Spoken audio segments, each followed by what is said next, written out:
The Tristan Thompson era ended after one season tonight as the Celtics traded Thompson to the Hawks in exchange for Kris Dunn. The Hawks then flipped Thompson to the Kings for DeLon Wright. The Celtics saved $3 million in cap space and create a new trade exception with the deal. More on that later. I'm sad about it. Celtics then went ahead and traded for Josh Richardson from the Mavericks. Richardson exercised his $11 million player option for this coming season. Why wouldn't he? And he will fit under the rest of Gordon Hayward's trade exception. Richardson is coming off a down year as he scored 12 points per game and shot a career low from three-point range.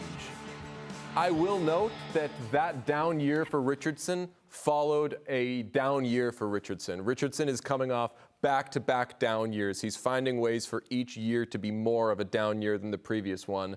Hurley, are the Celtics better? I mean, you asked the question off the top of, what is Brad Stevens doing? Do you think that so far he's made the Celtics better? I do not. I don't know how you could. Not to say that you need to light your hair on fire, but I would say that's more not a down year, but a downward trend, maybe. Yeah. The only maybe possibility that they're better is to Tomase's point about wanting Chaim Bloom to be smarter than everyone. Maybe Brad Stevens is in on, three-point ball rotation or something like that. That was a poor joke. There's no. How are they better? I mean, Tristan Thompson is not a loss, but you're not ready. You're not prepping the parade. They're better. I think they are better because Tristan Thompson did nothing for me. And so I'm happy in today's NBA, the big lumbering center who just yells at people when they miss a pick and roll or whatever. I have no tolerance for that. Josh Richardson at least did his best.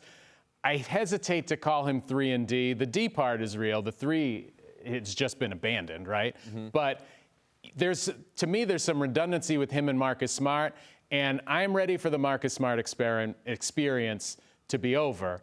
And if this helps lead to that, then I'm fine with it. So it's interesting you say that because I see them get Josh Richardson and I think, well, there's your answer on Evan Fournier. They probably aren't going to pay him. He can be the Evan Fournier replacement. And then you walked in and were like, hey, there's your Marcus Smart replacement. And I was like, God damn. I mean, it does kind of make sense. One of these guys certainly is going to go, be it Fournier or Smart. But I think if anything, it says they're probably not going to sign Fournier now, right?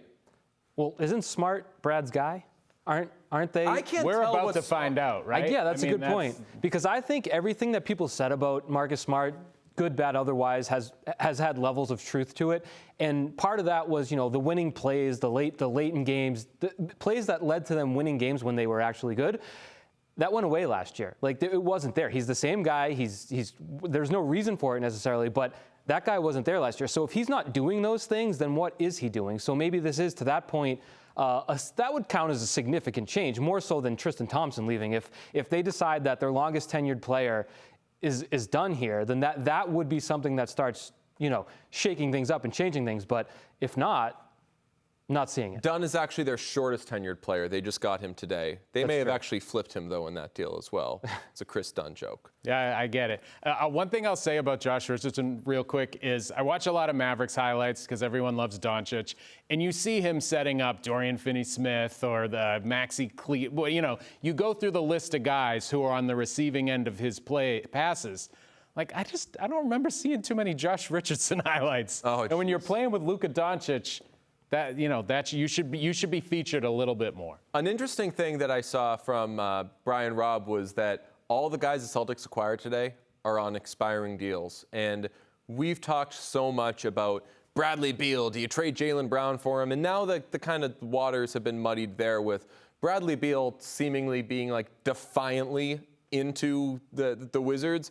But it does seem that they're loading up on guys on expiring contracts. I mean, does that say to you that they're looking ahead to next offseason and that they're not actually going to be spending? I mentioned Evan Fournier just a minute ago, that they're not actually going to be throwing real money at guys long term right now? Why should they? Why should they throw money at Evan Fournier? I don't understand that at all.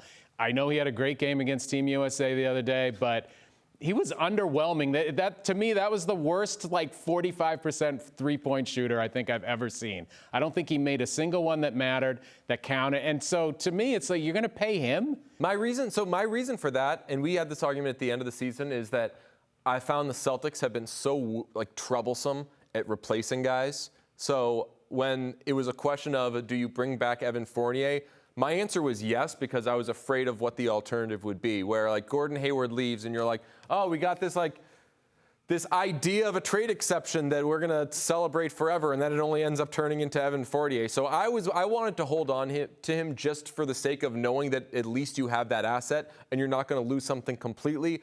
But now that you bring in Richardson, I don't think either of those guys are studs, but at least you theoretically would have your replacement. I would say, yeah, maybe Fournier is not the guy that you want to throw the money at, but why look ahead? Why skip this year mentally or strategically where you have two superstars, two all-stars, in a league where that's not guaranteed for 10 years? Maybe the window of, or I don't want to say window, that's an overused cliche. Maybe the actual opportunity you have with these two all-stars, maybe it's 3 years. And you just want to kick one away. So hopefully that's not the case because, as I mentioned earlier, you can't actually compete now in the Eastern Conference. Yeah, the Nets are going to be better than you. Yeah, the Bucks are going to be better than you.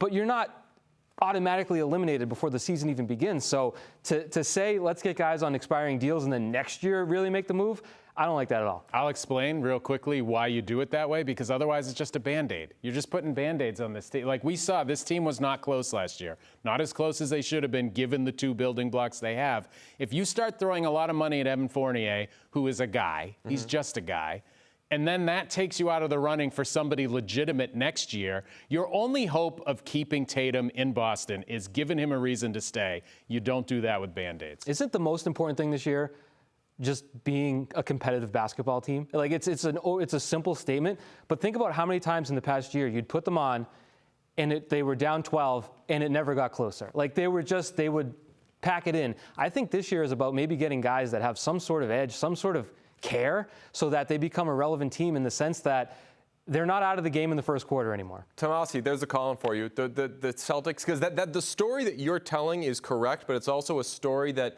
has been applied to the Red Sox before, where they'll just go into an offseason and be like, the goal is we just need people to like us a little more.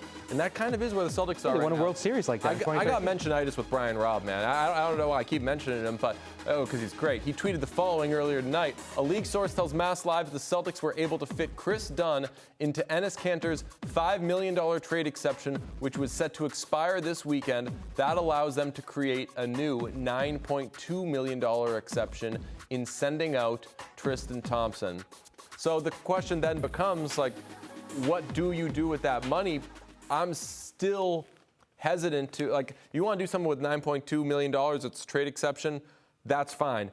I don't know that you are in a position right now where the, like, very good filler players, the Sam Cassells of yesteryears, or like the Eddie House would be a better example, Montrezl Harrell in recent years, will say, like, okay, I'm going to come to your team for that, because even though the Celtics have two superstars right now, I still think like outsiders probably look at them and be like, yo, this team is kind of a mess. Outsiders. Right now. Remember the story after the season? Insiders. Yes, fair. Blake Griffin was told not to come here. So there you go. Insiders and outsiders. So yeah, that's a good point.